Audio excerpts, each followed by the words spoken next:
श्रीचैतन्यमनोभीष्टं स्थापितं येन भूतले स्वयं रूप कदा मह्यं ददाति स पदान्तिकं। वन्देऽहं श्रीगुरो श्रीयुतपदकमलं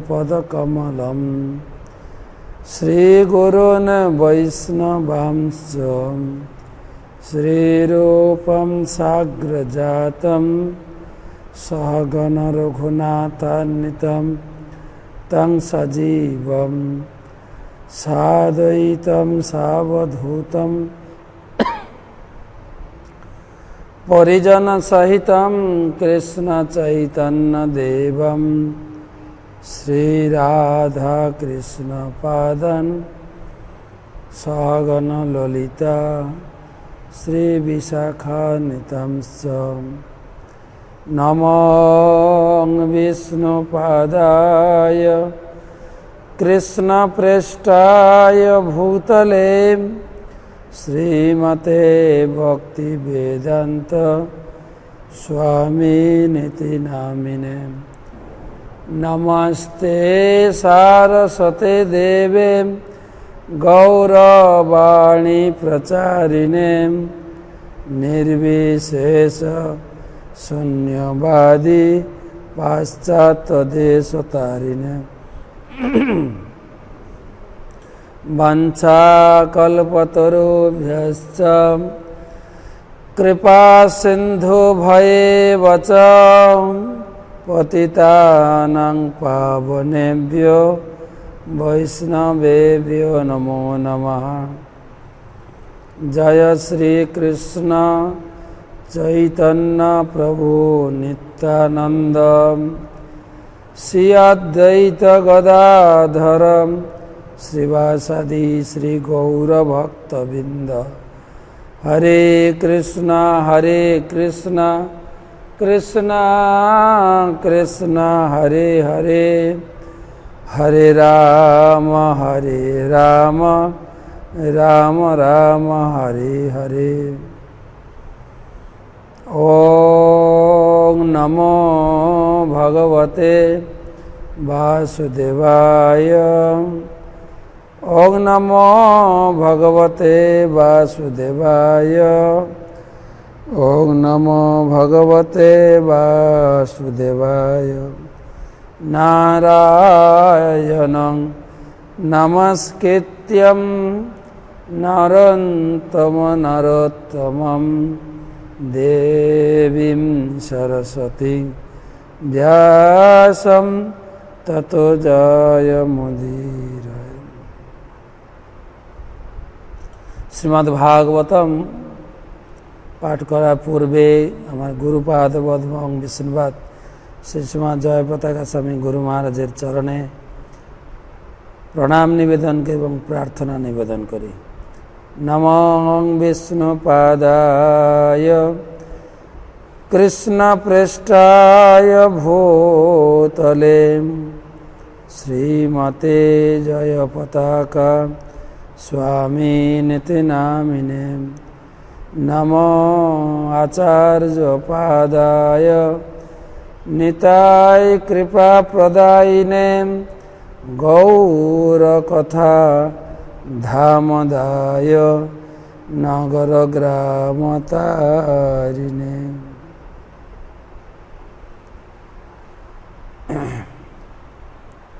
तमादिदेवं करुणानिधानं तमालवर्णं सुहृदावतारम् अपार संसार समुद्र सेतुं भजामहे भागवत स्वरूपम्। ग्रंथराज श्रीमद्भागवतम प्रथम स्कंद अष्टम अध्याय नवम अध्याय भीष्म प्रयाण। भागवत महत्व भिद्यते हृदयग्रन्थि छिद्यन्ते सर्वसंशया क्षीयन्ते चास्य कर्माणि दिष्टम् एवात्ममीश्वरे। শ্রীমদ্ ভাগবতম পত্র শ্রবণ করলে হৃদয়ের কলুষতা দূরীভূত হয়, সমস্ত সংশয় দূরীভূত হয়, সমস্ত কর্মফল ক্ষয়প্রাপ্ত হয়ে ভগবত দর্শন লাভ হয়।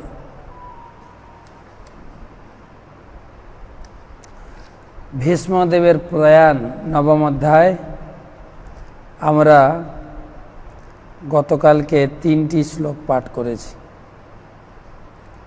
তো পঞ্চপাণ্ডব সহ ভগবান কৃষ্ণ, ধৌম ঋষি আদি সেই কুরুক্ষেত্রের মাঠে ভীষ্মদেবের দর্শনে চলছেন। গতকালকে আমরা শ্রবণ করছিলাম ভগবান কৃষ্ণ যুধিষ্ঠির মহারাজকে সারা পৃথিবীর রাজ সিংহাসন মসনদে বসার জন্য তিনি অনুনয় বিনয় করেছিলেন, কিন্তু যুধিষ্ঠির মহারাজ তিনি নিজেকে রাজ সিংহাসনে বসার অযোগ্য বলে প্রত্যাখ্যান করেছেন। আমি বহু পাপ কার্য করেছি, এই কুরুক্ষেত্রের যুদ্ধকে কেন্দ্র করে বহু বালক হত্যা করেছি এবং ব্রাহ্মণ হত্যা এবং বহু স্ত্রী বিধবা এবং বহু জনগণকে হত্যা করেছি।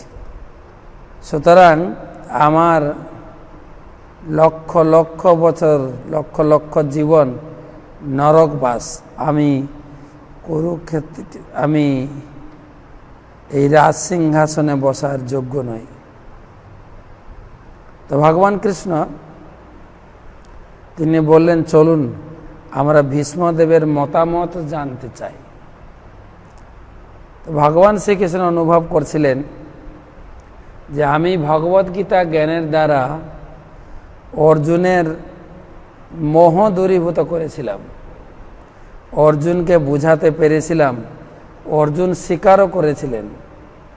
নষ্ট মোহ স্মৃতির্লব্ধা তৎপ্রসাদাৎ ময়াচ্যুত শীতস্মি গত সন্ধেয় করিষ্যে বচনম তব।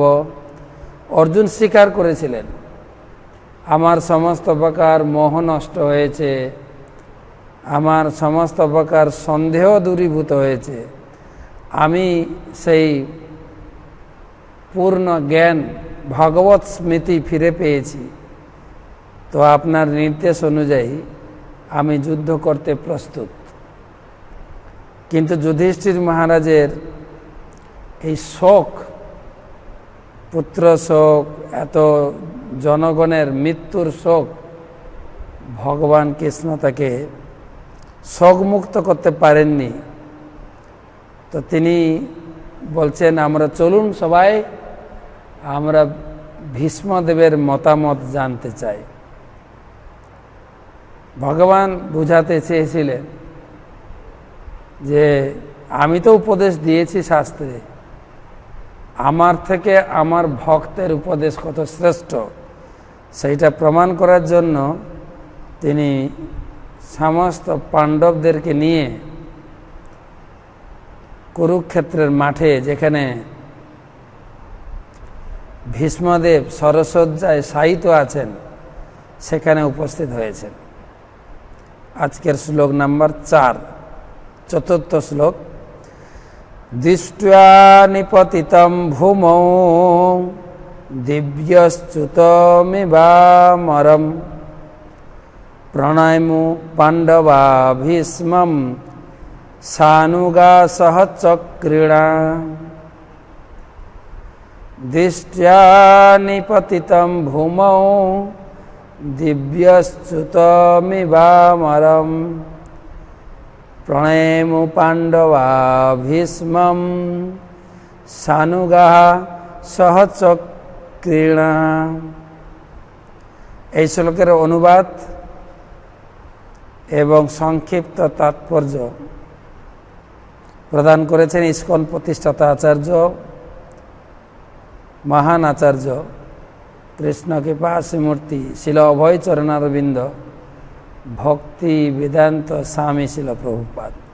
অনুবাদ: আকাশ মার্গ থেকে বিচ্যুত এক দেবতার মতো তাকে ভূমিতে শায়িত দেখে পাণ্ডবরাজ যুধিষ্ঠির তার কনিষ্ঠ ভ্রাতাদের এবং ভগবান শ্রীকৃষ্ণের সঙ্গে তার উদ্দেশ্যে প্রণতি নিবেদন করলেন।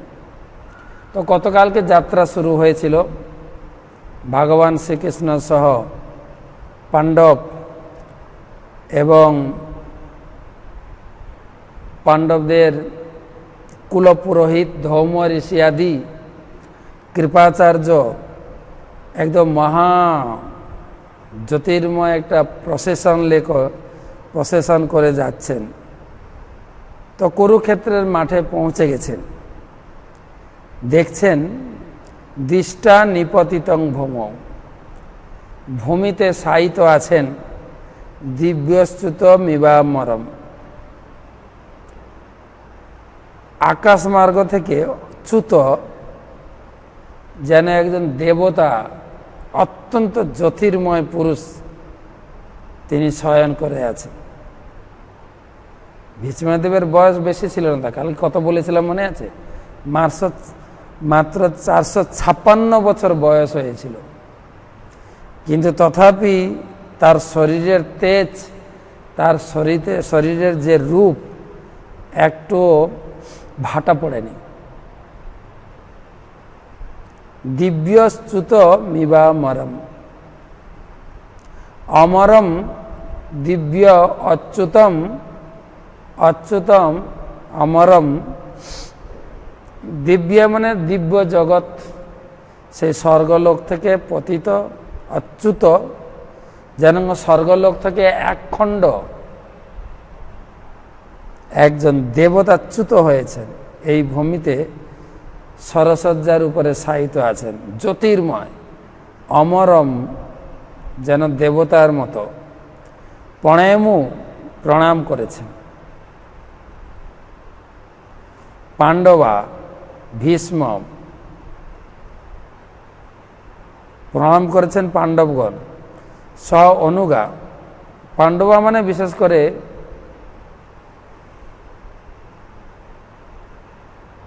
পাণ্ডবরাজ পরীক্ষিত মহারাজ কাকে প্রণাম করেছেন? ভীষ্মকে। সানুগা সহ চক্রিনা,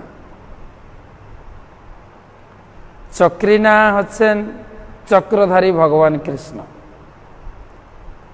সহ অনুগা মানে অনুজ ভাই সহ যুধিষ্ঠির মহারাজ ভীষ্মদেবকে প্রণাম করেছেন, তার অনুগ ভাই সহ কৃষ্ণ ভীষ্মদেবকে প্রণাম করেছেন।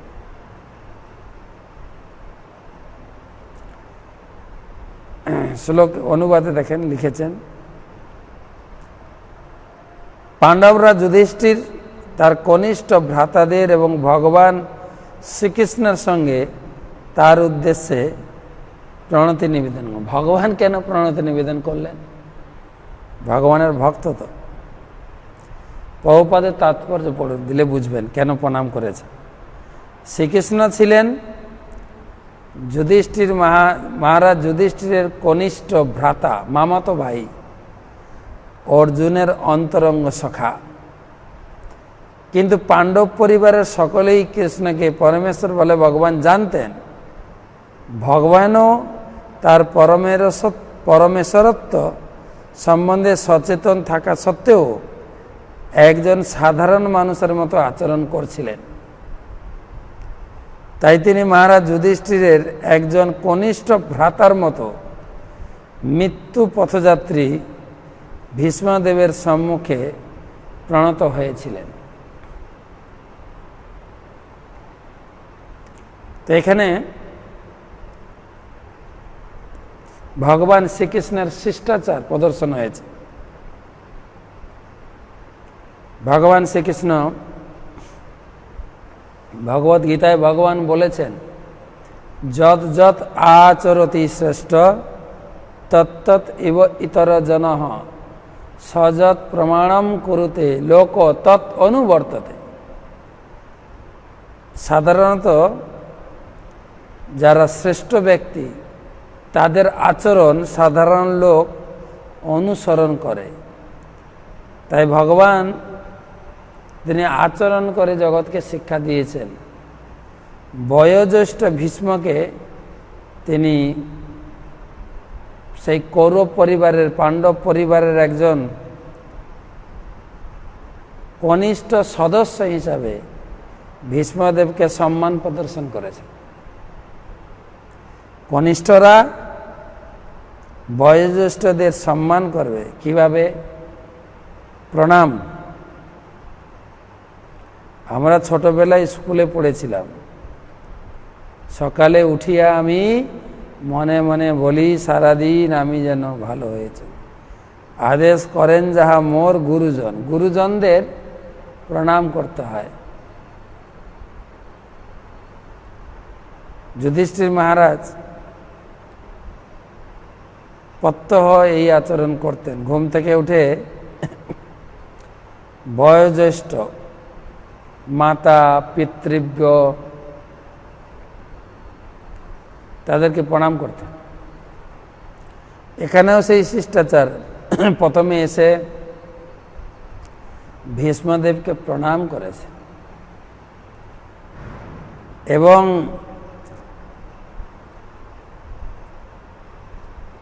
তার কনিষ্ঠ ভ্রাতারাও ভীষ্মদেবকে প্রণাম করেছেন।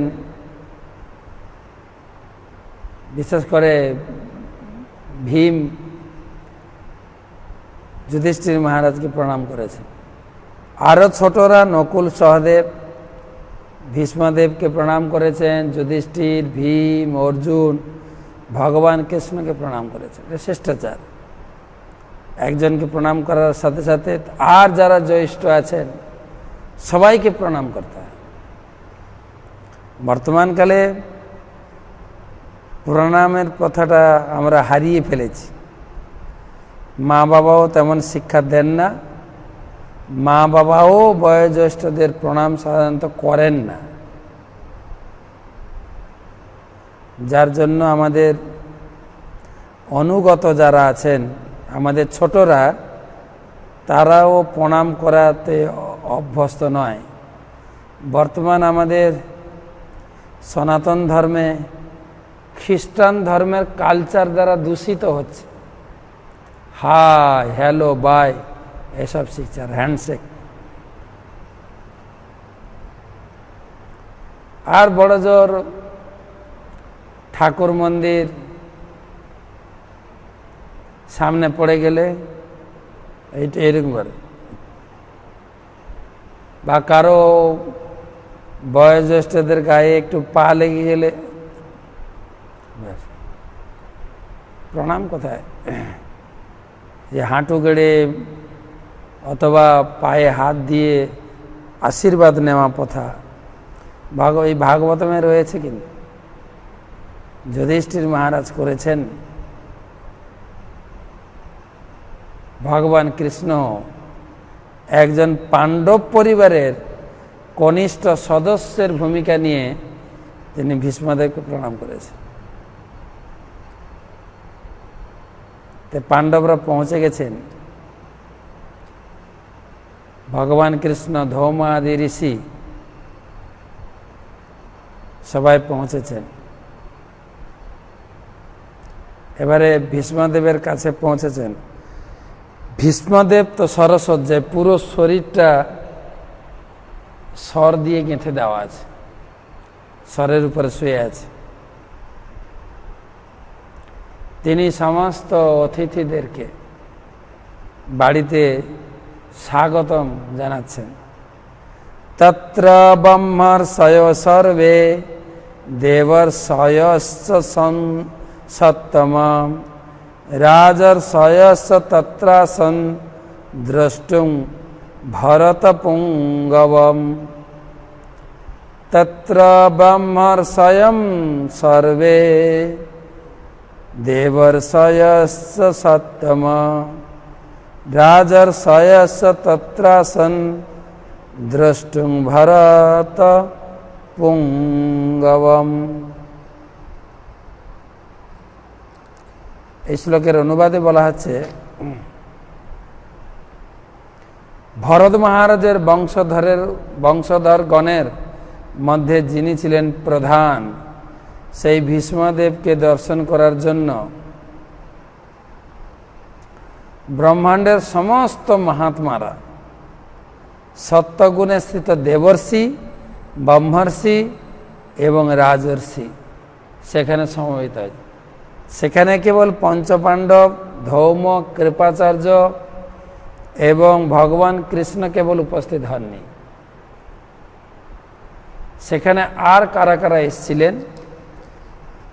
তত্র সেখানে ব্রহ্মর্ষয় সর্বে দেবর্ষয় রাজর্ষয়, ব্রহ্মর্ষি, দেবর্ষি, রাজর্ষি তত্রাসন সেখানে উপস্থিত হয়েছিলেন।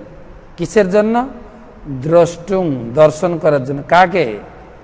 ভরত পুঙ্গবম, সেই মহান চরিত্রধারী ভীষ্মদেবের মৃত্যু দর্শন করার জন্য সেখানে উপস্থিত হয়েছিলেন।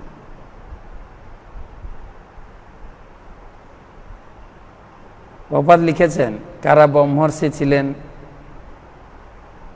ঋষি হচ্ছেন তারা যারা পারমার্থিক উপলব্ধির মাধ্যমে সিদ্ধি লাভ করেছেন। এই প্রকার পারমার্থিক উপলব্ধি রাজা অথবা ভিক্ষুক নির্বিশেষে সকলেই লাভ করতে পারে। ভীষ্মদেব নিজেও একজন ব্রহ্মর্ষি ছিলেন। মহারাজ ভরতের বংশধরগণের মধ্যে তিনি ছিলেন প্রধান। সমস্ত ঋষিরাই সত্যগুণে অধিষ্ঠিত। সেই মহান যোদ্ধার আসন্ন মৃত্যু সংবাদ শুনে তারা সকলে সেখানে উপস্থিত হয়েছিলেন। মহান ব্যক্তিত্ব, আর তিনি ছিলেন ইচ্ছা মৃত্যু বরপ্রাপ্ত। তো তিনার মৃত্যু দর্শন করার জন্য সারা ব্রহ্মাণ্ড থেকে ব্রহ্মর্ষি, দেবর্ষি এবং রাজর্ষি বহু লোকের উপস্থিত হয়েছে ভীষ্মদেবের মৃত্যু দর্শন করার জন্য। তো কারা কারা এসেছিলেন এটা লিস্ট দেওয়া হয়েছে 6, 7, 8 শ্লোকে।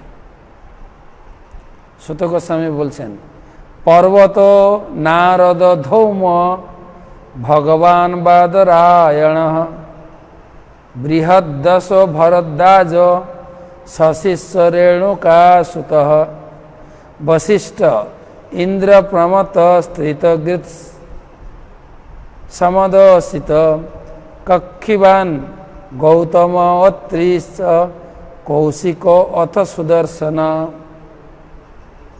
পর্বত নারদ ধৌম ভগবান বাদরায়ণ বৃহদ্দশ ভরদ্বাজ সশিষ্য রেণুকাসুত বশিষ্ঠ ইন্দ্র প্রমত্ত স্থিত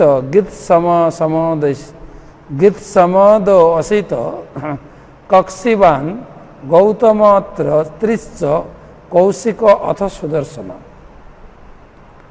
সেখানে উপস্থিত ছিলেন পর্বত মুনি, নারদ মুনি, ধৌম ঋষি, ভগবত অবতার ব্যাসদেব, বৃহদ্দশ ভরদ্বাজ, পরশুরাম এবং তার শিষ্যবর্গ বশিষ্ঠ, ইন্দ্র প্রমথ, ত্রিত, গৃৎসমত, অসিত, কক্ষিবান, গৌতম, অত্রি, কৌশিক এবং সুদর্শনের মতো মহান মুনি ঋষিরা সেখানে উপস্থিত ছিলেন।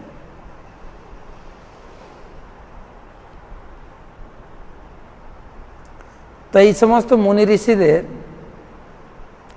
সংক্ষেপে পরিচয় প্রদান করেছেন প্রভুপাদ তাৎপর্যে। পর্বত মুনি কে ছিলেন? পর্বত মুনি ছিলেন নারদ মুনির বন্ধু, নারদ মুনির নিত্য সঙ্গী।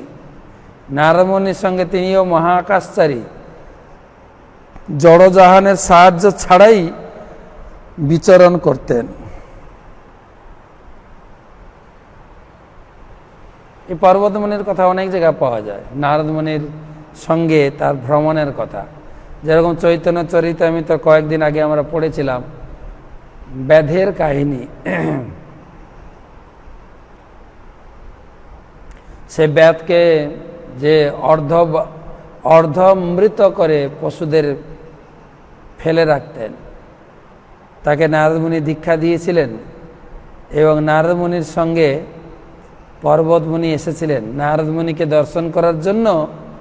সেই ব্যাধ যখন ছুটেছিলেন গুরুদেবকে সুস্বাগতম করার জন্য, তখন চৈতন্য চরিতামৃতে বর্ণনা আছে, দেখিয়া ব্যাধের প্রেম কয়ে পর্বতমুনি,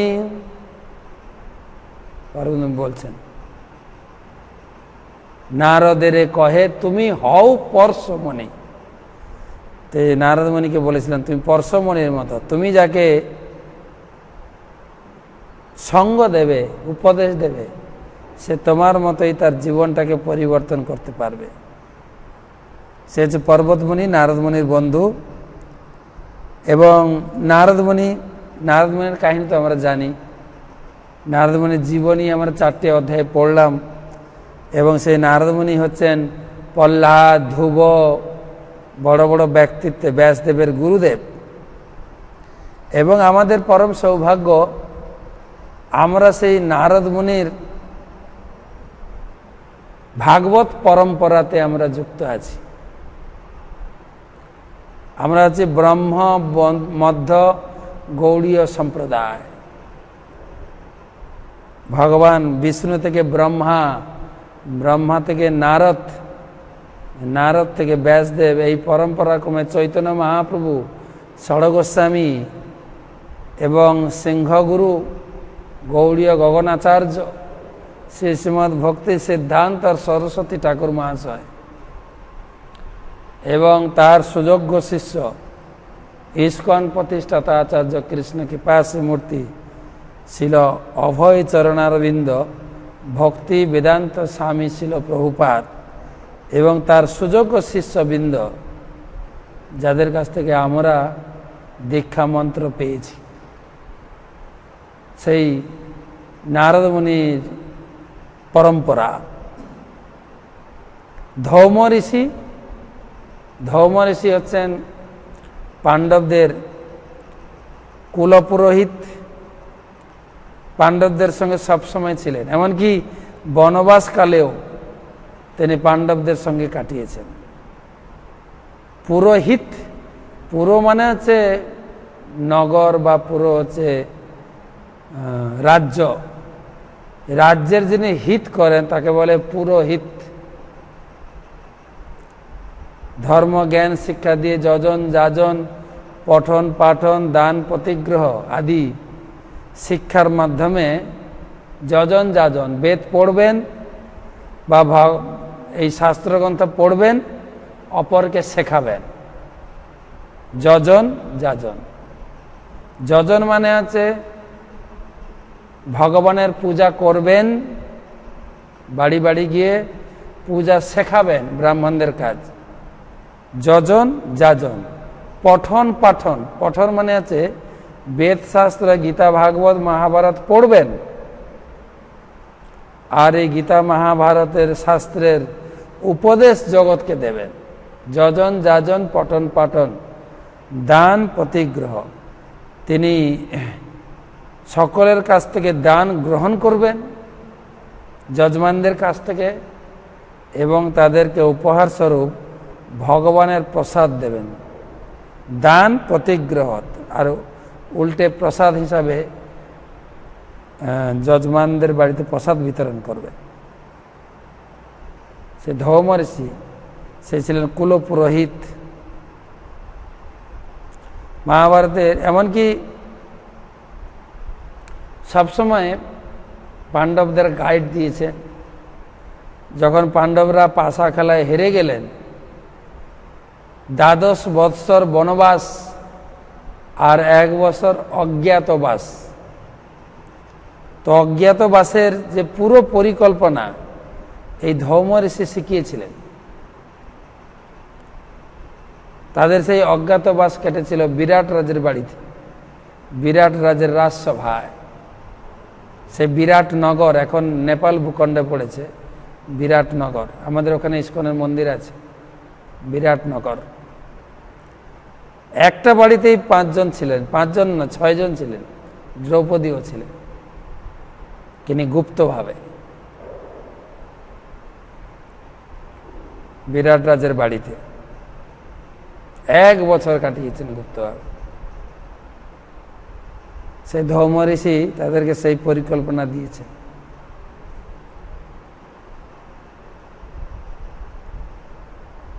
বিভিন্নভাবে ছিলেন। দ্রৌপদী ছিলেন মহারানীর সেবিকা, অত্যন্ত সুন্দরী ছিলেন, তার রূপগুণে মুগ্ধ হয়ে যে রাজার শালক কিচক তার প্রতি আকৃষ্ট হয়েছিলেন এবং ভীম তাকে বধ করেছিলেন।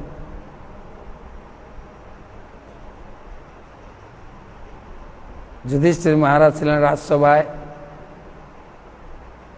অর্জুন ছিলেন বৃহন্নলা, কি বলে, নাচের টিচার ছিলেন, মেয়ের নাচের টিচার।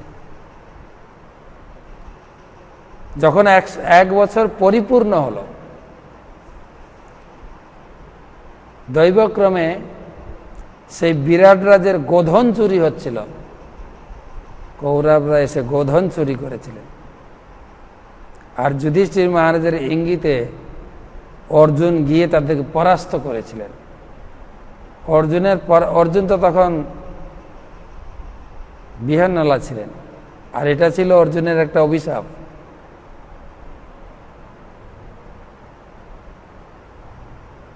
অভিশাপটাই কাজে লেগেছিল।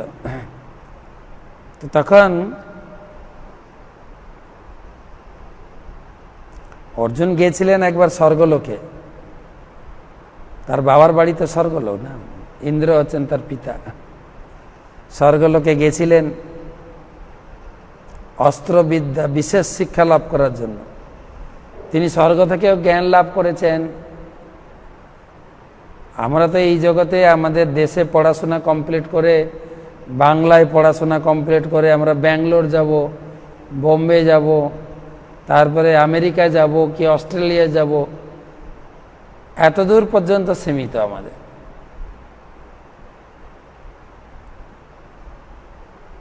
বা আমাদের দেশে দেখি কিছু লোক আবার চায়না গিয়ে পড়ছেন,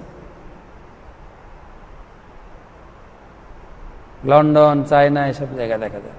বেশিরভাগ ক্ষেত্রে উচ্চশিক্ষা লাভের জন্য আমেরিকা, অস্ট্রেলিয়া। কিন্তু অর্জুন এসব ছাড়িয়ে গিয়েছিলেন স্বর্গে, গিয়েছিলেন কৈলাসে, স্পেশাল ডিগ্রি লাভ করেছিলেন, যুদ্ধ বিশারদ, এবং এক জায়গা থেকে এক একটা অস্ত্র লাভ করেছেন। আর যখন স্বর্গে ছিলেন, উর্বশী এসে অফার দিয়েছিলেন অর্জুনের। তো অর্জুন প্রত্যাখ্যান করেছিলেন যে আপনি হচ্ছেন আমার পিতার সম্পদ, মায়ের মতো, আপনার সঙ্গে আমি দুর্ব্যবহার করতে পারবো না। উর্বশী তখন অভিশাপ দিয়েছিলেন, তুমি নপুংস হয়ে যাবে।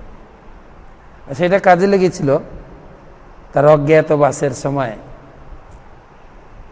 যখন গোধন, বিরাট রাজার গোধনকে তিনি রক্ষা করলেন সেই কৌরবদের হাত থেকে, সবাই কানাকানি করছিল যে এ অর্জুনের মতো পরাক্রম দেখছি, এ কি অর্জুন হতে পারে? সবাই তখন কানাকানি করলো, আমরা ধরে ফেলেছি। কেননা অজ্ঞাতবাসে যদি জানাজানি হয়ে যায়, পুনরায় আবার 12 বছর বনবাস। দেখো দেখো নিশ্চয়ই অর্জুন হবে, দেখো অর্জুন অর্জুন অর্জুন অর্জুন। তখন যুধিষ্ঠির মহারাজ ছোট ভাই সহদেব, সহদেব ছিল গ্রেট অ্যাস্ট্রোলজার, বড় জ্যোতির্বিদ, কিন্তু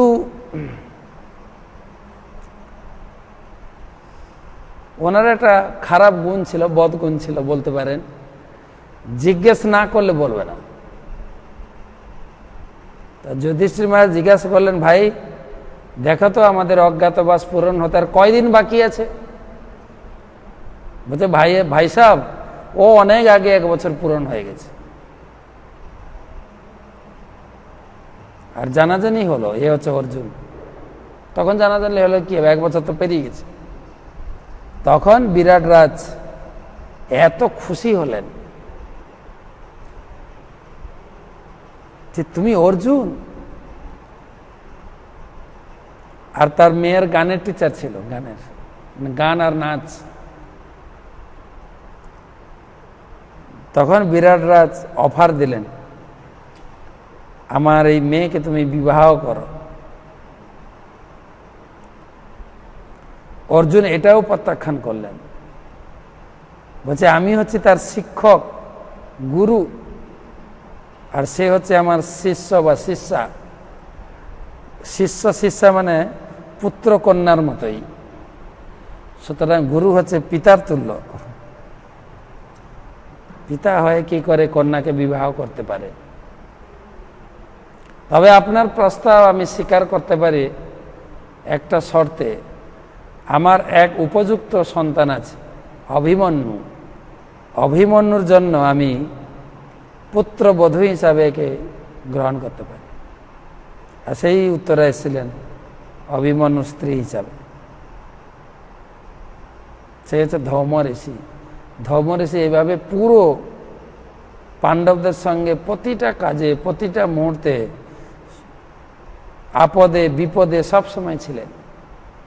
তারা বনবাসে গিয়েছিলেন, তিনিও গিয়েছিলেন। ব্যাসদেব সম্বন্ধে তো আমরা পড়েছি, বাদরায়ণ, তিনি ছিলেন সত্যবতী পুত্র।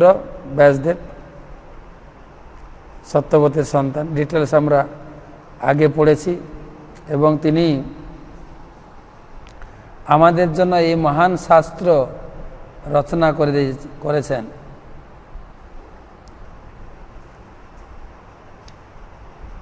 আসছে না?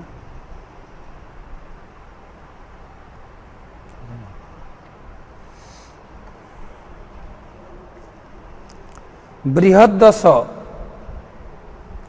একজন প্রাচীন ঋষি,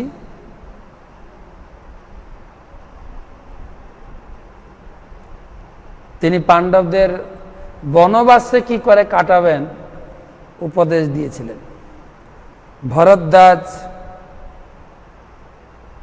ভরদ্বাজ হচ্ছে এই যে সপ্তর্ষি ঋষি শোনা হয় না, ব্রহ্মার প্রথম দিকের সপ্তর্ষি ঋষি, তার মধ্যে একজন। বলছে অর্জুনের জন্ম উৎসবের সময় এই ভরদ্বাজ ঋষি সেই হস্তিনাপুরে ছিলেন।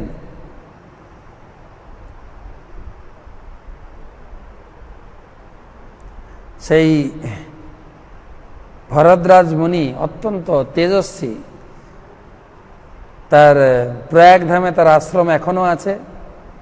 তিনি যখন প্রয়াগে স্নান করছিলেন, তখন ঘৃতচী নামক এক অপ্সরাকে তিনি দর্শন করেন। অত্যন্ত সুন্দরী অপ্সরাকে দর্শন করে তার বীর্য স্খলিত হয়েছিল।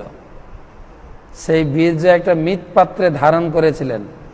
সেখান থেকে, মৃৎপাত্র মানে দ্রোণ বলা হয়, দ্রোণ, সেই মৃৎপাত্র থেকে জন্ম হয় এক পুত্র সন্তান, তার নাম হচ্ছে দ্রোণ।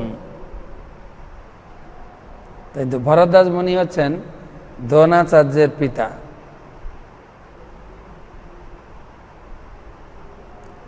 এখানে অল্প অল্প করে সবার বর্ণনা আছে। পরশুরাম নাম তো বিখ্যাত। জয়দেব গোস্বামী 10 অবতারের লিস্ট দিয়েছেন, তার ভিতরে পরশুরামের নাম আছে। যমদগ্নি এবং রেণুকার পুত্র। আর এই পরশুরাম ছিলেন ভীষ্মদেবের গুরু। গঙ্গাদেবী দেবব্রতকে এই পরশুরামের কাছে অস্ত্র শিক্ষা লাভ করিয়েছিলেন, ধনুর্বেদ, যুদ্ধের সামরিক বিজ্ঞান এই পরশুরামের কাছে লাভ করে। একজন তেজিয়ান ব্যক্তি ছিলেন। 21 বার পৃথিবী থেকে ক্ষত্রিয়দেরকে নিধন করেছিলেন, ক্ষত্রিয়ের উপরে অত্যাচার।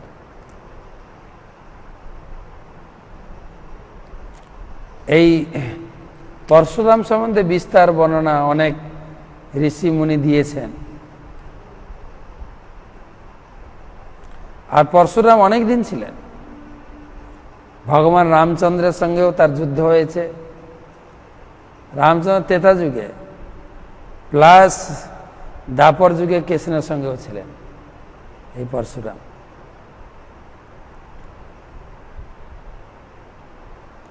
এবং বিশেষ করে তিনি বিখ্যাত ভীষ্মদেবের গুরু এবং ভীষ্মদেবের সঙ্গে তার মহারণ, বিশাল যুদ্ধক্ষেত্র সংগঠিত হয়েছিল, গতকালকে আমরা আলোচনা করেছি। সেই অম্বাকে বিবাহ করার জন্য ভীষ্মদেব নির্দেশ প্রদান করেছিলেন, পরশুরাম ভীষ্মদেবকে নির্দেশ প্রদান করেছিলেন, ভীষ্মদেব প্রত্যাখ্যান করেছিলেন। কিন্তু এই শ্লোকে দেখেন, সশিষ্য রেণুকাসুত, 6 নম্বর শ্লোকে দেখেন, সেই রেণুকাসুত পরশুরাম তিনি শিষ্য সমেত এসেছিলেন, একা আসেননি কেন, সশিষ্য। মুনি ঋষিরা সব শিষ্য সহ দল বল, যেরকম আমরা শুনি না, আমাদের দুর্বাসা ঋষি যেখানে যান সশিষ্য, বেশি লোক নিয়ে যান না সঙ্গে, মাত্র 60,000 শিষ্য নিয়ে হাঁটেন যখন হাঁটা চলা করেন। তো পরশুরামও এই ভীষ্মদেবের সবাই এসেছিলেন শিষ্যদের নিয়ে। কেন শিষ্যদের নিয়ে এসেছিলেন, অনেক সাধু মহাত্মারা বিভিন্নভাবে বর্ণনা করেছেন।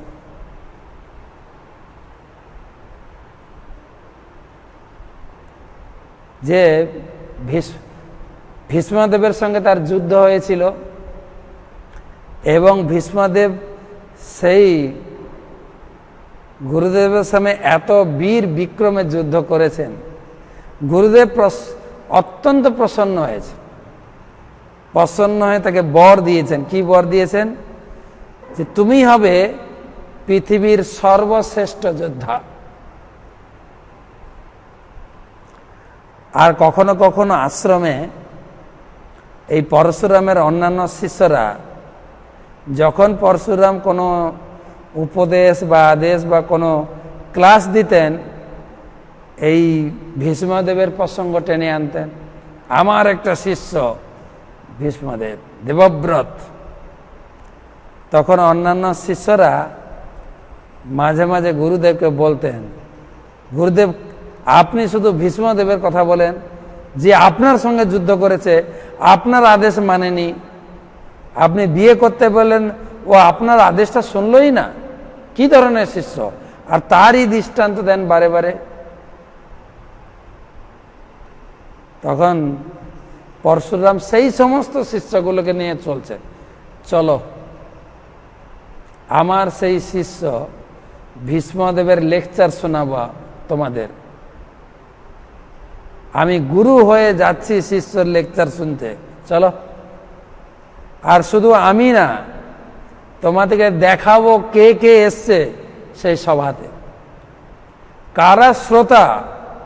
এই শ্রোতার লিস্ট দিয়েছেন, যেখানে নারদ মুনি এসছেন, যেখানে ব্যাসদেব এসছেন, ব্যাসদেবের পুত্র পরের শ্লোকে আসছেন, অসিত, দেবল, বশিষ্ঠ, কক্ষিবান, অত্রি, কত মহান মহান ঋষি এসছেন। চলো, শুধু তাই নয়, ভগবান কৃষ্ণও এসছেন, চলো। তাই শিষ্যদের নিয়ে হাজির হচ্ছে। বশিষ্ঠ বলছে ব্রাহ্মণদের মধ্যে সবচাইতে বিখ্যাত ঋষি, তিনি ছিলেন ব্রহ্মর্ষি। ভগবানের রামচন্দ্রের সেই রাজ্য অভিষেক উৎসবে তিনিই করেছিলেন, বশিষ্ঠ ঋষি। আমাদের দেখা যায় এই আসামে গৌহাটিতে বশিষ্ঠজির আশ্রম আছে।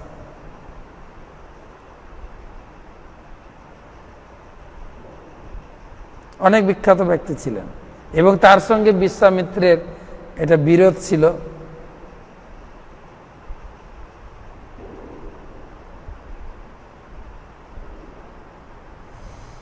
ইন্দ্রপ্রমথ একজন বিখ্যাত ঋষি, ত্রিত, তিনি গৌতমের 3 পুত্রের অন্যতম, তৃতীয় পুত্র।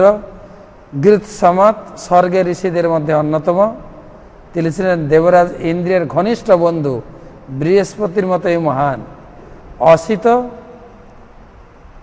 অসিতের নাম হচ্ছে, তিনি দেবল ঋষি বা অসিত ঋষি। কক্ষিবান গৌতম মুনির পুত্রদের অন্যতম এবং অত্রিমুনি, অত্রি হচ্ছেন আমাদের কর্দম মুনির পুত্র এবং অনসুয়ার পতি। অত্রি অনসুয়া এর আগে আমরা পড়েছি।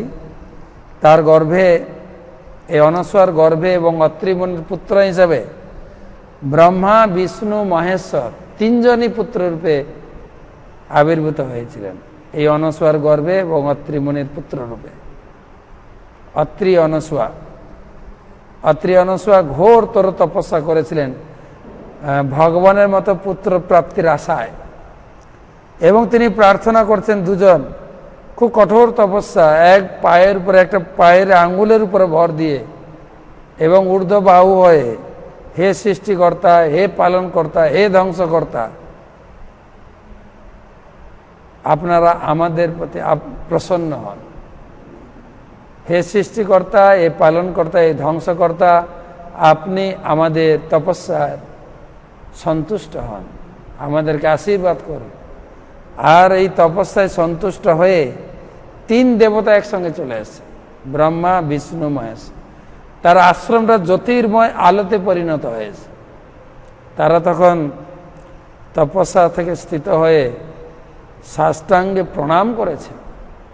2 জনেই স্বামী স্ত্রী হাত জোড় করে বলছেন যে আমরা তো একজনকে ডেকেছি, সৃষ্টিকর্তা, পালনকর্তা, ধ্বংসকর্তা, তা আপনারা 3 জন কেন এসেছেন?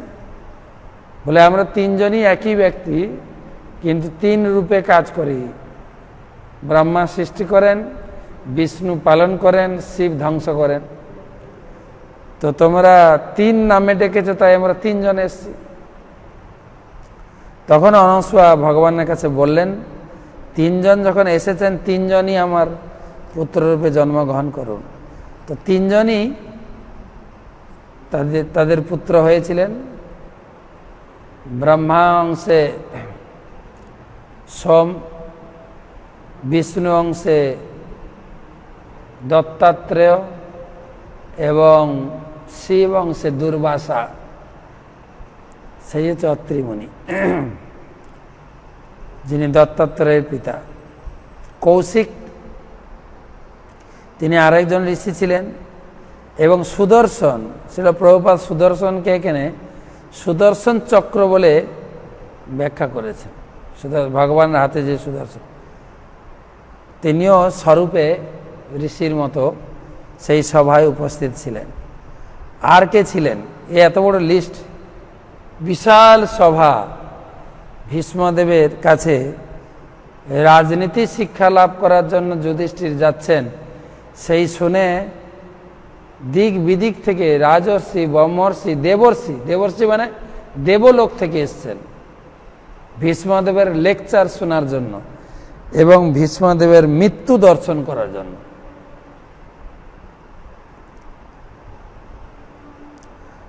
অন্যে চ মুনয় ব্রহ্মণ ব্রহ্মরাতাদয় মলা শিষ্যৈরূপেতা আজগ্মু কশ্যপ আঙ্গিরসাদয়। অন্যে চ মুনয় ব্রহ্মণ ব্রহ্মরাতাদয় মলা শিষ্যৈ রূপেতা আজগ্মু কশ্যপ আঙ্গিরসাদয়। হে ব্রাহ্মণগণ, সুত গোস্বামী বলছেন, হে সৌনকাদি ঋষিগণ, এছাড়া সুখদেব আদি অমল পরমহংসগণ, কেবল মুনি ঋষি দেবর্ষি রাজর্ষি ব্রহ্মশ্রী যাননি, অমল ভক্ত পরমহংস যেমন সুখদেব গোস্বামী, কশ্যপ মুনি, আঙ্গিরস প্রমুখ মুনিগণ নিজ নিজ শিষ্য পরিবৃত হয়ে সেখানে উপস্থিত হয়েছিলেন। সুখদেব গোস্বামী ছিলেন, নারদ ছিলেন, ব্যাসদেব ছিলেন, সুখদেব ছিলেন। যে ভীষ্মদেবের প্রবচন শোনার জন্য কশ্যপ একজন প্রজাপতি মরীচির পুত্র এবং দক্ষের জামাই কশ্যপ, তো সেখানে উপস্থিত ছিলেন। এবং অঙ্গিরস ঋষি, মহর্ষি অঙ্গিরার পুত্র, তাকে কখনো কোনো দেবগুরু বৃহস্পতি নামে অভিহিত করা হয়।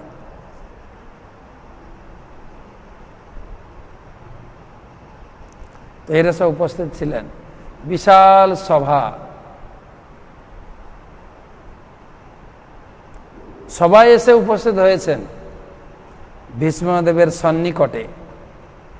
ভীষ্মদেব তাদেরকে কিভাবে স্বাগতম জানালেন দেখেন। তান সমবেতা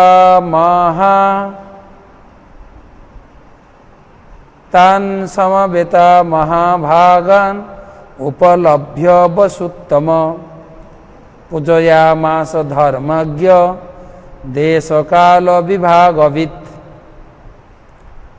তান সমেতা মহাভাগান উপলভ্য বসুত্তম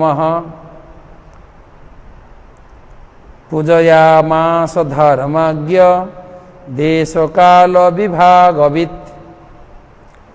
ধর্মতত্ত্ববেত্তা দেশকাল পাত্র অনুসারে কার্য সম্পাদনে দক্ষ অষ্টবসুশ্রেষ্ঠ ভীষ্মদেব সেই সমস্ত মহাপ্রভাবশালী ঋষিদের সেখানে উপস্থিত হতে দেখে যথাযথভাবে তাদের স্বাগত জানালেন।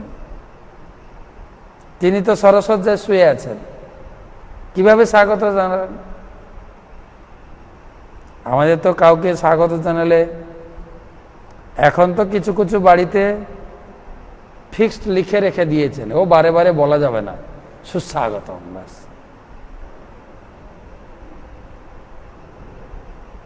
সব এখন কার্টুনের মতো লিখে দাও, ব্যাস।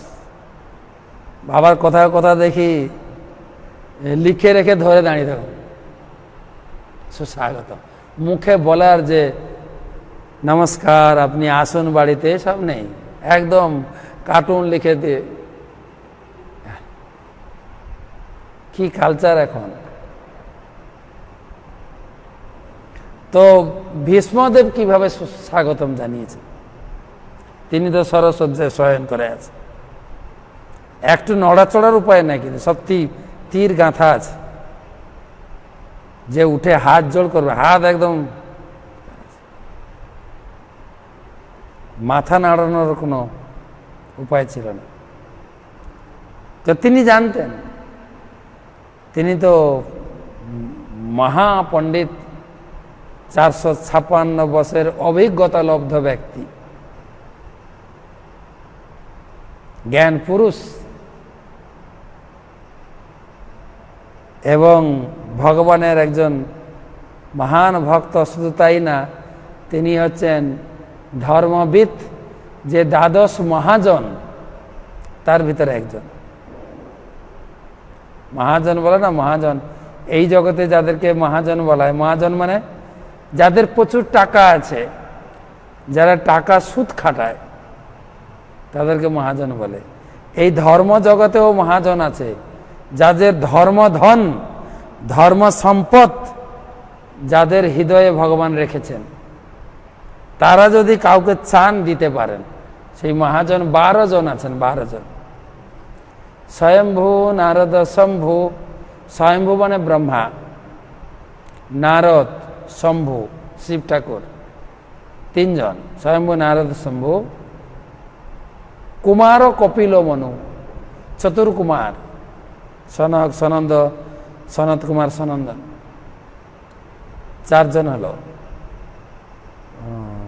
ব্রহ্মা, নারদ, শিব, চতুর্কুমার, প্রহ্লাদ মহারাজ, জনক মহারাজ, ভগবানের শ্বশুর, হ্যাঁ, ভগবান রামচন্দ্রের শ্বশুর, সীতা দেবীর পিতা জনক মহারাজ, প্রহ্লাদ জনক, ভীষ্মদেব, এই ভীষ্মদেব, প্রহ্লাদ জনক ভীষ্ম, বলি মহারাজ, বৈয়াসকি মানে সুখদেব গোস্বামী, বলি মহারাজ, এবং যমরাজ স্বয়ং,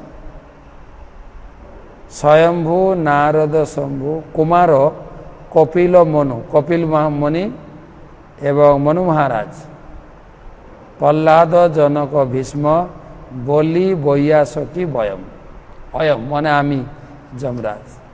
যমরাজ তার যমদূতদের শিক্ষা দিচ্ছেন এই ধর্মতত্ত্ব কারা কারা জানে এবং যারা ধর্ম আচরণ করে, বিশেষ করে যাদের গলায় তুলসী মালা আছে, তিলক আছে, তাদের কাছে যাবে না, তাদেরকে ধরবে না, তারা আমাদের যমদণ্ডের বাইরে। তখন শিক্ষা প্রসঙ্গে যমরাজ বলেছিলেন যে আমরা 12 জন হচ্ছে ধর্মতত্ত্ববিদ মহাজন। তো সেই জন্য এখানে বলছেন তিনি হচ্ছেন ধর্মজ্ঞ, ধর্মতত্ত্ববেত্তা। শ্লোকে দেখেন, দেশ কাল বিভাগবিদ, স্থান কাল পরিবেশে, দেশ কাল পাত্র, কোন সময় কিভাবে মানুষের সম্মান, সুস্বাগতম, অতিথি বরণ করতে হয় তিনি জানেন। তাই তিনি অতিথি বরণ করছেন সমস্ত মুনি ঋষিদের। ভগবানকে দেখেন পরের শ্লোকে, লাস্ট শ্লোক আছে, কৃষ্ণঞ্চ তৎপ্রভাবঞ্চ আসীনম জগদীশ্বরম হৃদিস্থং পূজয়ামাস মায়া পত্ত বিগ্রহম। পরমেশ্বর শ্রীকৃষ্ণ প্রত্যেকের হৃদয়ে অবস্থিত আছেন, তবুও তিনি তার অন্তরঙ্গা শক্তি বলে নিজ অপ্রাকৃত স্বরূপ প্রকাশিত করে থাকেন। সেই পরমেশ্বরই ভীষ্মদেবের সম্মুখে উপবিষ্ট ছিলেন। যেহেতু ভীষ্মদেব তার মহিমা সম্বন্ধে অবগত, তাই যথাযোগ্য শ্রীকৃষ্ণের পূজা করলেন। তিনি সকলকে, যুধিষ্ঠির মহারাজকে, পঞ্চপাণ্ডবকে, ধৌম ঋষি, ভগবান শ্রীকৃষ্ণকে আলাদা আলাদা করে সুস্বাগতম অভ্যর্থনা জানিয়েছেন, যার যার উপযুক্ত। যেরকম 9 নম্বর শ্লোক, দেশ কাল বিভাগিত এবং পূজয়ামাস ধর্মজ্ঞ। তিনি 9 নম্বর শ্লোকটা দেখেন, মহাভাগান, মহাপ্রভাবশালী ব্যক্তিগণকে তিনি কিভাবে তিনি সৎকার বা স্বাগত অভ্যর্থনা করলেন। আর একটা শ্লোক পড়লে জানা যাবে, একটা দুটো শ্লোক তো আমরা কালকে পড়ব। ভীষ্মদেবের উদ্গার, ভগবান কৃষ্ণের প্রতি, পঞ্চপাণ্ডবদের প্রতি তার নির্দেশাবলী এবং ভগবান শ্রীকৃষ্ণের প্রতি পূজা নিবেদন করবেন, আমরা কালকে একটু শুনব। তো গতকালকে আপনাদের বলেছিলাম যে আমি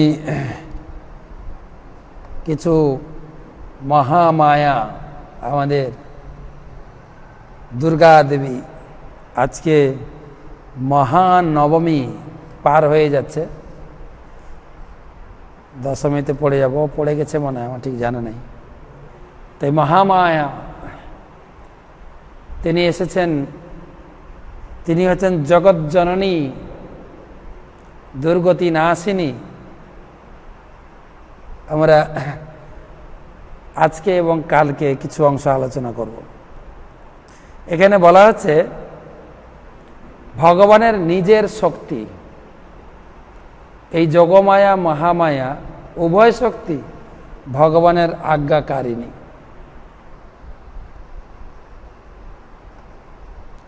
শ্রীমদ্ ভাগবতমে বর্ণনা পাওয়া যায়, ভগবান শ্রীকৃষ্ণ যখন এই জগতে আবির্ভূত হয়েছিলেন দ্বাপর যুগে,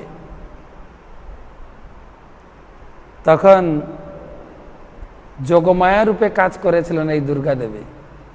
ভগবান এই মহামায়া দুর্গা দেবীকে আদেশ করলেন, গচ্ছ দেবী ব্রজং ভদ্রে গোপ গোপভিলঙ্কিত, দশম স্কন্ধে পাওয়া যায়।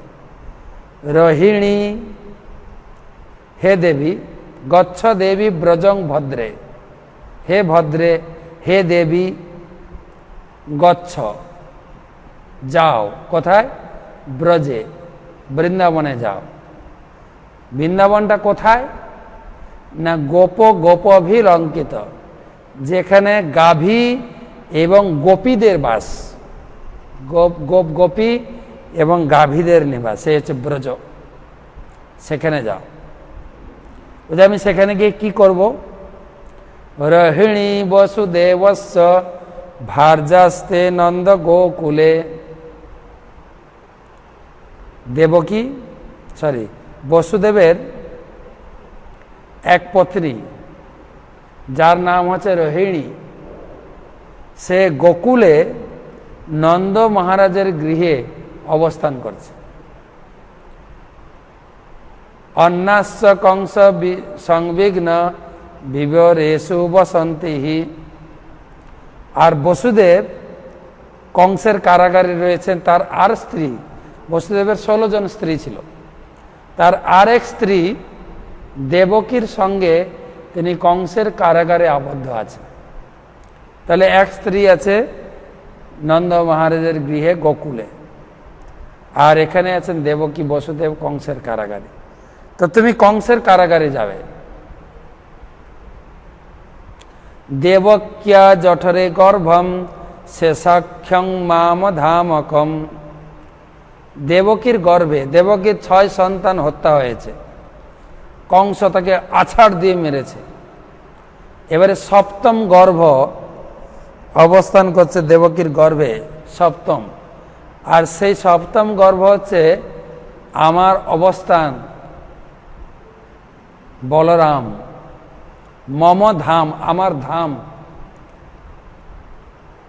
এই ভগবানের সমস্ত অবতার যেখানে যেখানে আছেন, চৈতন্য মহাপ্রভু, কৃষ্ণ, কৃষ্ণ যেখানে অবতীর্ণ হয়েছেন সেখানেও 6 সন্তান প্রথমে গেছেন, তারপরে 7ম সন্তান, তারপরে 8ম। সচী মাতার ক্ষেত্রেও তাই, 6 সন্তান মানে 6 রিপু, কাম, ক্রোধ, লোভ, মোহ, মদ, মাশ্চর্য, এই 6 রিপু থেকে যখন আমি মুক্ত হব তখন 7ম সন্তান হচ্ছে গুরু কৃপা লাভ হবে। আর গুরু কৃপা লাভ হওয়ার পরে 8ম প্রাপ্তি হচ্ছে ভগবানকে লাভ করব। এই হচ্ছে সিদ্ধান্ত, আচার্যগণ দিয়েছেন, শাস্ত্রের সিদ্ধান্ত। তো সেই 7ম গর্ভ বলরাম রয়েছে, তাকে দেবকী মায়ের গর্ভ থেকে নিয়ে রোহিণীর গর্ভে স্থাপন করো। তৎসন্নিকর্ষ, সেই আমার মা দেবকীর গর্ভে যে 7ম সন্তান রয়েছে তাকে আকর্ষণ করে সেখান থেকে নিয়ে তৎসন্নিকর্ষ রোহিণা উদরে সন্নিবেশয়, রোহিণীর গর্ভে গিয়ে রাখো। ডাক্তারদের কাজ মা দুর্গা করেছে। ডাক্তাররা মাঝে মাঝে এইসব করে, কিন্তু হসপিটালে এর ছেলে ওর মেয়ে সব চেঞ্জ করে টাকা পয়সা দিয়ে, আর এখানে দুর্গা দেবী করে দিয়েছে মা দেবকীর কাছে। দেবকীর গর্ভ থেকে নিয়ে রোহিণীর গর্ভে। তথাহম অংশ ভাগে ন দেবক্যাং পুত্রতা শুভে, তাই দেবকীর গর্ভটা খালি হলে আমি আমার দেবকীর গর্ভে আবির্ভূত হব। প্রাপ্স্যামি তম যশোদায়াম নন্দপত্নাম ভবিষ্যতি, আর তুমি দেবকীর গর্ভ নিয়ে রোহিণীর গর্ভে রাখবে, আর তুমি চলে যাবে যশোদার বাড়িতে। যশোদা মায়ের সন্তান রূপে, কন্যা রূপে তুমি জন্মগ্রহণ করবে। সেখানে ছেলে মেয়ে ভগবান কৃষ্ণ এবং আরেক কন্যা সন্তান, যশোদা মায়ের যমজ সন্তান হয়েছিল, কন্যা এবং পুত্র। আর আমি এখানে দেবকীর গর্ভে জন্মগ্রহণ করব। এবং ভাদ্র মাসের অষ্টমী, কৃষ্ণা অষ্টমী তিথিতে আমি আবির্ভূত হব, তুমিও ওখানে জন্মগ্রহণ করবে। এবারে আমরা এক্সচেঞ্জ করব, তুমি চলে আসবে কংসের কারাগারে, আমি চলে যাব যশোদার বাড়িতে। এই কাজগুলি তুমি যদি করে দাও, আমি তোমাকে আশীর্বাদ দিচ্ছি। অর্চিসন্তি মনুষ্যত্যম সর্বকাম বরেশ্বরীম। তুমি যদি এই কাজটা করে দাও, তোমাকে আমি বড় আশীর্বাদ দিচ্ছি। অর্চিসন্তি, সাধারণ লোক তোমাকে পূজা করবে। মনুষ্যান্তা, মনুষ্য লোকে তুমি পূজা পারবে। সর্বকাম বরেশ্বরী, এবং মনুষ্যদের সমস্ত বর কামনা বাসনা তুমি পূর্ণ করবে। আর তারা তোমাকে ধূপ উপহার বলি ভি সর্বকাম বর প্রদান। আর তারা ধূপ দীপ ঢাক ঢোল এবং বলি উপহার দিয়ে তোমার পূজা করবে। তোমার বিভিন্ন নামে তারা পূজা করবে।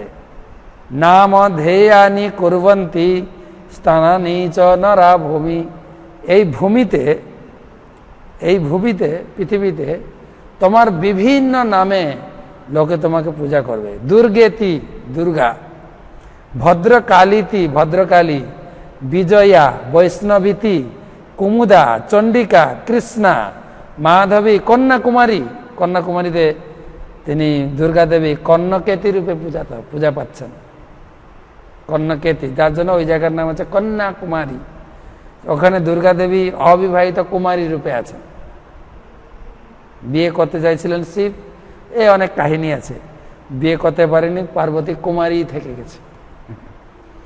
তো এখানে দুর্গা, ভদ্রকালী, বিজয়া, বৈষ্ণবী, কুমুদা, চণ্ডিকা, কৃষ্ণা, মাধবী এবং কর্ণকেতী বিভিন্ন।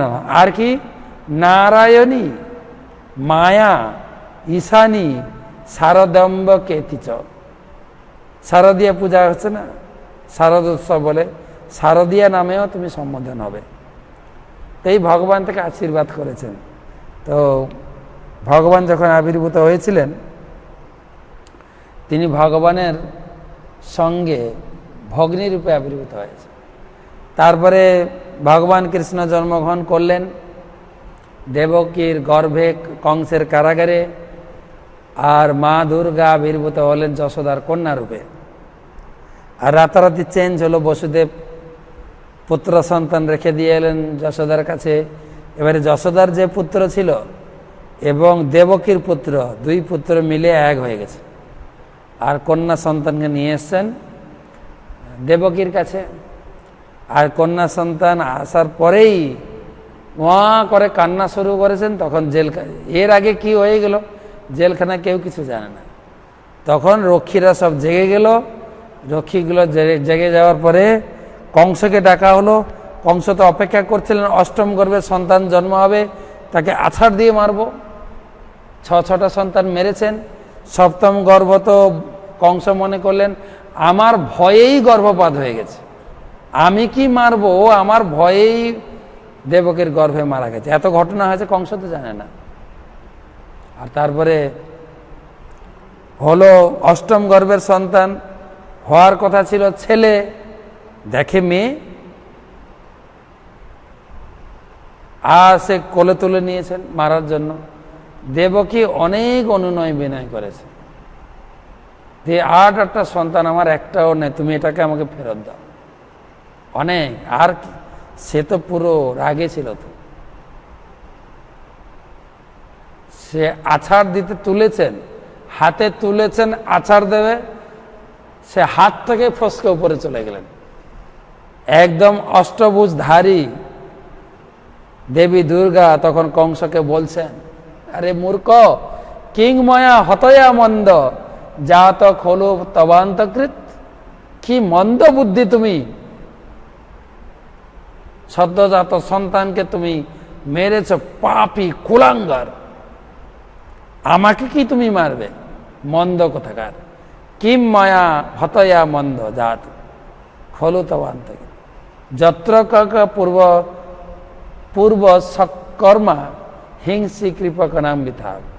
কেন বেকার হিংসার আচরণ করছো, কেন? আমরা বাংলায় একটা কথা শুনি, তোমারে বধিবে যে গোকুলে বাড়িছে সে। তুমি আমাকে কি মারবে? তোমাকে যে মারবে সে অন্যত্র গোকুলে বাড়ছে, গোকুলে। ইতি প্রভাসতং দেবী মায়া ভগবতী ভূমি। সেই ভগবতী দেবী দুর্গা এইভাবে কংসকে আদেশ করেছিলেন, বহু নামানি কেতেছু বহু নাম। সেই দুর্গা দেবী ভাগবতে বলছেন সুখদেব গোস্বামী, বহু বহু নামে প্রসিদ্ধ সেই দুর্গা দেবী। সেই দুর্গা দেবীর প্রণাম মন্ত্র আমি পাঠিয়েছি সকালে, সবাইকে পাঠানো হয়েছে। সবাই আশা করি সেই প্রণাম মন্ত্র দিয়ে পূজা করেছে, কৃষ্ণ ভক্তি প্রার্থনা করেছেন। কাত্যায়নী মহামায়ে মহাযোগিন্য ঈশ্বরী, মহাযোগী নন্দ গোপসুতং দেবী। নন্দ মহারাজের পুত্র সেই কৃষ্ণকে যেন পতিরূপে লাভ করি, কৃষ্ণ ভক্তি যেন লাভ করি, এই কৃপা করো। দুর্গা দেবীর কাছে প্রার্থনা। সেই দুর্গা দেবী আমরা এর আগে একবার আলোচনা করেছিলাম, তার নাম কেন দুর্গা। আমাদের শহরে যেরকম বড় বড় শহরে জেলখানা আছে, জেলখানা, কোন ক্রিমিনাল লোক দুর্বৃত্ত কাজ করেছে, জঘন্য কাজ করেছে, তাকে জেলখানায় পুরে দেওয়া হয় শাস্তির জন্য। যে দেশের আইন মানে না, সরকারের আইন মানে না, ঠিক এই ভগবানের এই সৃষ্টিতে এই জগৎ হচ্ছে জেলখানা। যারা ভগবানকে ভুলে গেছে, ভগবানকে মানতে চায় না, ভোগ প্রবৃত্তিতে একদম মশগুল, তাদেরকে এই জেলখানায় দেওয়া হয়েছে। জেলখানাকে, জেল হচ্ছে ইংরেজি ভাষা জেলখানা, আর সংস্কৃতে বলে দুর্গ, রাজাদের দুর্গ থাকতো না, তাই দুর্গ, আর বাংলায় বলে কারাগার, আর এখন নাম চেঞ্জ হয়েছে বাংলা সংশোধনাগার। তো জেলখানার যে মালিক, জেলের যে সুপারিনটেন্ডেন্ট, তাকে বলা হয় জেলার সাহেব, জেল সুপারিনটেন্ডেন্ট। বা সংস্কৃতে যদি বলা হয় দুর্গের যে মালিক বা মালকিন, তাকে বলা হয় দুর্গা। তাই এই জগতের মালিক হচ্ছেন দুর্গা দেবী। মহেশ হরিধাম তেজ তেজ, এটা যে দেবী ধাম, আমরা যেখানে বাস করছি এটা যে দুর্গা দেবীর ধাম, দেবী ধাম। এর উপরে হচ্ছে মহেশ ধাম, দেবী মহেশ, এর উপরে কৈলাস ধাম, মহেশ ধাম, তার উপরে হরিধাম, হরিধাম তেজ তেজ। হরিধামের আবার বিচিত্র অনেক বৈশিষ্ট্য। প্রথমে হরিধাম বৈকুণ্ঠ জগৎ, তার ভিতরে আছে আপনার মথুরা, কি বলে অযোধ্যা, মথুরা, তারপরে দ্বারকা, তারপরে গোলক বৃন্দাবন, শ্বেতদ্বীপ, অনেক ভাগ আছে। তো এইটা যে দেবীধাম, দুর্গের অধিষ্ঠাত্রী, তাই তাকে বলা হয় দুর্গা। জীবের দুর্গতি নাশিনী এবং দুষ্ট সংহারকারিণী এবং বীর প্রতাপে সিংহ বাহিনী, মহিষাসুর মর্দিনী, বিংশতি অস্ত্রধারিণী, তিনি ত্রিশূল ধারিণী মা দুর্গা। শূল মানে না যন্ত্রণা, শূল। এই জগতে যারা ভগবানকে না মানেন তাদেরকে ত্রিশূল দিয়ে তিনি বধ করে রেখেছেন। ত্রিশূল, তিনটে শূল বেদে বলা হয়েছে, গীতায় বলা হয়েছে, তিনটে যন্ত্রণা আমরা সবাই ভোগ করছি। তিনি ত্রিশূল দিয়ে অসুরকে বধ করছেন। অসুর কারা? যারা ভগবানকে মানে না। বেদে বলা হয়েছে এই জগতে দুই প্রকার, অসুর আর সুর, দুই ব্যক্তি বাস করে। বিষ্ণু ভক্ত স্মিত দৈব আসুরং তং বিপর্যয়। কেবলমাত্র বৈষ্ণবী হচ্ছেন সুর, আর বাকি যত আছেন দেব দেবীর ভক্ত, যে যা ধর্ম আচরণ করুন বা নাই করুন, সবাই হচ্ছে অসুর। বেদের কথা, এটা আমার ভাষা নয়, শ্লোক চান দেব, বেদের শ্লোকে বলা হয়েছে আসুরং তৎ বিপর্যয়। আর তাদেরকেই জেলখানায় রাখা হয়, আমরা সবাই অসুর, আর তাদেরকে ত্রিশূল দিয়ে বধ করে রেখেছে। যেরকম মহিষাসুর, মহিষের পেট থেকে জন্ম হয়েছিল, তাই মহিষাসুর, নাহলে তো সবাই আমরা অসুর, দেবদেবীর ভক্ত অসুর। এখন আপনার মানতে অসুবিধা হতে পারে, কিন্তু মহাভারত পড়েন, রামায়ণ পড়েন, বেদ পড়েন, অন্যান্য শাস্ত্র পড়েন, দেখুন এই রাবণ তো বড় শিব ভক্ত ছিলেন, বিশাল শিব ভক্ত ছিলেন, নিজে হাতে শিবের সেবা করতেন। একবার তার 10 মাথা ছিল, দশানন, একটা মাথা কেটে আহুতি দিচ্ছেন, ওং নমঃ শিবায়, শিবের তপস্যা। আর শিব সন্তুষ্ট হয়ে বলে 30টা বৎসর আর মাথা কাটতে হবে না, কি বর চাও? বলে আমাকে আপনার রাজ্যে যেতে হবে। তার রাজধানী ছিল শ্রীলঙ্কা, আর তপস্যা করেছিলেন এইখানে। কোন জায়গায় করেছিলেন পরে বলছি। তখন শিবের যাওয়ার ইচ্ছা ছিল না, তথাপি যদি মানা করায় আবার মাথা কাটতে শুরু করে। ঠিক আছে আমি যাব, তো একটা শর্তে, এখান থেকে তুলবে আর গিয়ে সরাসরি নন স্টপ ফ্লাইট একদম গিয়ে শ্রীলঙ্কায় নাম। হাতে তুলেছেন, যাওয়ার ইচ্ছা ছিল না শিবের, কিছুদিন যাওয়াতেই এত ভারী হয়ে গেছেন, আর মাটিতে রেখে তিনি একটু রেস্ট নিয়েছেন, বাহ্যক ইত্যাদি করেছেন, হাতে মুখে চোখে জল দিয়েছে। যেই তুলতে গেছেন আর উঠছে না, অনেক প্রচেষ্টা করেছেন, উঠে নেই। তখন তার মনে পড়েছে, আরে শর্ত ছিল তো রাবণের মনোবাসনা পূর্ণ হয়নি, তাই এতটাই ক্ষুব্ধ হয়েছিলেন। হ্যাঁ, এই বুড়ো আঙ্গুল দিয়ে শিবলিঙ্গের মাথায় চেপে দেন, এইখানে থাকো, যেতে হবে না। এখনো সেই রাবণের বুড়ো আঙ্গুলের ছাপ সেই শিবলিঙ্গের মাথায় এখনো আছে। সেই শিব হচ্ছে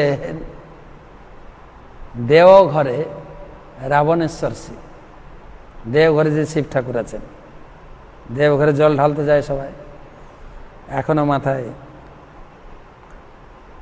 আর এত বড় ভক্ত ছিলেন রাবণ, শিব দুর্গা।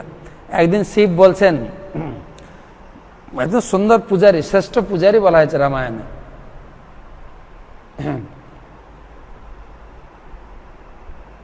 রাবণকে। একবার শিব ঠাকুর স্ত্রীকে বলছেন, দেবী তোমার একটা চাকরির জয়েনিং লেটার এসছে, তোমাকে যেতে হবে। দুর্গাকে বলছে, কোথায়? বলছে আমার একজন পরম ভক্ত রয়েছেন রাবণ, তার বাড়িতে তোমাকে পাহারা দিতে হবে, সিকিউরিটির কাজ করতে হবে। হ্যাঁ, চিন্তা করে দেখেন। বলছে হ্যাঁ যেতে হবে। বলছে কতদিন কাজ করতে হবে, কতদিন চাকরি করতে হবে? বলছে এই রাবণ দুর্বৃত্ত, তো ভগবানের চরণে মহা অপরাধ করবে, সীতাকে চুরি করবে, সীতাকে চুরি করে গিয়ে তার রাজ্যে নিয়ে যাবে, ঠিক আছে, আর ওখানে সেই তার রাজ্যে রাখবে অশোক বনে, অশোক বাটিকা। তো সেই সীতার খোঁজে রাবণ রামচন্দ্র ভগবান তন্ন তন্ন করে দেবী সীতা, মা সীতার সেই সন্ধানে তন্ন তন্ন করে ঘুরবেন, আর হনুমান আসবেন সাহায্য করতে। আর হনুমানকে খোঁজার জন্য ভগবান রামচন্দ্র পাঠাবেন শ্রীলঙ্কাতে। তো হনুমান যখন শ্রীলঙ্কাতে পৌঁছাবে, তখনই মনে করবে যে তোমার চাকরির রিটায়ার্ড সময় এসে গেছে, তুমি চলে আসবে। হনুমানকে দেখলে তোমার চাকরি শেষ, চলে আসো, তুমি আর সিকিউরিটি দিয়ে আটকাতে পারবে না, ওর ধ্বংস চালু হবে। তো সেই বলছেন ত্রিশূল, সেই রাবণের মতো এত বড় পূজারী, তাকে ভক্ত বলা হয় না অসুর বলা হয়? হিরণ্যকশিপু যে ছিলেন ব্রহ্মার ভক্ত, ব্রহ্মাকে উপর থেকে নামিয়ে এনেছেন বর দেওয়ার জন্য, ভাগবতমে সপ্তম স্কন্ধে পড়ে। ব্রহ্মার এত বড় ভক্ত, তাকে বলা হচ্ছে রাক্ষস, অসুর। আর আমরা টুকটাক দেবদেবীর ভক্ত আমাদেরকে বলে রেগে যাব? রাখবো তো বটেই। কেন রাখবো? না ব্রাহ্মণকে ব্রাহ্মণ বলা যাবে, তাই না? ক্ষত্রিয়কে ক্ষত্রিয় বলা যাবে, বৈশ্যকে বৈশ্য, শূদ্রকে শূদ্র বলে রেখে যাবে, বুঝলেন না? আমাদের আমাদের প্রাত্যহিক জীবনে আমরাও দেখি, কখনো কখনো আমরা ছোটখাটো মেয়েদের আদর করে ডাকি, এই বুড়ি এদিকে আয়, ডাকি না? আদর করে ডাকে সবাই। তো সে রাগ করে নাকি খুশি হয়? কোনটা? খুশি হয়। কিন্তু একজন বয়স্ক লোককে যদি বুড়ি বলে ডাকে, বুড়ি এদিকে আস, রেগে একদম, বুড়ি বলছে কেন? কাকিমা পিসিমা বলতে পারো না? বেয়াদব কথাকার, ব্যাস। কেন? অরিজিনালি ও বুড়ি। তাই রাবণকে হিরণ্যকশিপুকে অসুর বলা যাবে, আমাদেরকে অসুর বললে আমরা খেপে যাব, কেননা আমরা অরিজিনালি অসুর। তো সেই সমস্ত লোককে এই ত্রিশূল দিয়ে বধ করেছেন। ত্রিশূল আদি দৈবিক জ্বালা, এই যে উপর থেকে ঝড় ঝঞ্ঝাবাত করোনা, এগুলো আমাদের হাতে নেই, উপর থেকে আসছে। প্রচুর পাপ করছি আমরা, উপর থেকে আসে এগুলো। ভূমিকম্প, ঝড়, অতিবৃষ্টি, খরা, এগুলো হচ্ছে দৈব দ্বারা প্রেরিত আদি দৈবিক দুঃখ। একটা শুল। দ্বিতীয় শুল হচ্ছে আদি ভৌতিক অন্য জীব থেকে পাওয়া দুঃখ, পিঁপড়ে, মশা, মাছি, সাপ, প্লাস আত্মীয় স্বজনের দুঃখ, কটূক্তি, বিবাদ, ঝগড়া, কোর্টে কেস লেগেই আছে, একে অপরকে দেখতে পারে না। অন্যের কাছ থেকে যে পাওয়া দুঃখ, এ থেকে কেউ মুক্ত না। আর তৃতীয় দুঃখ হচ্ছে আদি আত্মিক, মন এবং শরীর থেকে যে মাথা যন্ত্রণা, শরীর ব্যথা, এগুলো সবসময় লেগে আছে। তিনটা শুল দিয়ে সবাইকে জিয়ে রেখেছেন মা দুর্গা, তিনটা শুল দিয়ে। হিরণ্যকে কি বলে, মহিষাসুরকে বধ করেননি, কিন্তু জিয়ে রেখেছেন, মহিষাসুরও পূজা পাচ্ছে। তো এই ত্রিশূল দ্বারা বধ করে রেখেছেন। তিনি হচ্ছেন কাল শোভা বিশিষ্ট, তাই সর্প শোভিনী, সর্প ধারণ করে থাকেন। তিনি শোভা ও সিদ্ধি রূপ দুই সন্তানের জননী, কার্তিক এবং গণেশের, এবং জড় ঐশ্বর্য এবং জড় বিদ্যা স্বরূপ দুই কন্যার জননী। অত্যন্ত ঐশ্বর্যশালী মা দুর্গা। তিনি হচ্ছেন, ভগবদ গীতায় ভগবান বলেছেন, মম মায়া দূরত্বয়া, আমার নিজ শক্তি। তাই তিনি হচ্ছেন জেলখানার অধিষ্ঠাত্রী। আর তিনি ত্রিশূল দিয়ে বধ করে রাখেন, কিন্তু বছরে একবার আসেন এই জগৎ জীবকে উদ্ধার করার জন্য। আসেন জেল পরিদর্শন করতে, এই দুর্গা পূজাকে কেন্দ্র করে। তিনি জেলবাসীকে মুক্তিদানের জন্য আসেন। এসে দুই প্রকার কৃপা এর আগে বলেছি, আরেকবার রিপিট করছি, সকপট, নিষ্কপট আর অননুগ্রহিণী, তিন কৃপা নিয়ে আসেন। তিনি আসেন নিষ্কপট কৃপা। তিনি হচ্ছেন বৈষ্ণবী মাতা, শিবের স্ত্রী। তিনি জগৎবাসীকে কৃষ্ণ ভক্তি দান করে উদ্ধার করতে আসেন। তাই বৈষ্ণবরা যান প্যান্ডেলে গিয়ে কৃষ্ণ ভক্তি প্রার্থনা করেন। কাত্যায়নী মহামায়ী মহাযোগিন্নধীশ্বরী নন্দ গোপ সুতং দেবী পতিমে কুরুতে নমঃ। কৃষ্ণ ভক্তি যেন লাভ করতে পারি, হে মাতা, কৃষ্ণকে যেন স্বামী রূপে লাভ করতে পারি, এই কৃপা করুন। তিনি হচ্ছেন কৃষ্ণ ভক্তি প্রদায়িনী, নারায়ণী, ঈশানী। আর যারা জড় বস্তু কামনা করেন, মহালয়া থেকে প্র্যাকটিস করেন মার কাছে কি চাইব, মহালয়াতে শেখানো হয় না, ধনং দেহি জনং দেহি যশ দেহি যদ দেহি। হে মা, ধন দাও, জন দাও, টাকা পয়সা দাও। আমাদের গ্রামের দিকে কৌতুক করে বলতো, মা দেখা দাও না হলে টাকা দাও। বাস সোজা কথা। তো সে মা তখন তাদেরকেও এই ধন জন টাকা পয়সা দিয়ে জিয়ে রাখেন। এটা হচ্ছে মায়ের কপট কৃপা, যে এখানে থাকো সব, তোমাদের কারো উদ্ধার হতো, জেলখানায় পচো মরো। তো সেই হচ্ছে আরেকটা কৃপা হচ্ছে মায়ের, যে এই নির্বিশেষ ব্রহ্মে বিলীন হওয়া যাওয়া, কি বলে, যেটাকে বলা হয় অনন্যগ্রহিণী। এর কৃপা নয়, এটা কপট কৃপা, নিষ্কপট কৃপা, অনন্যগ্রহিণী।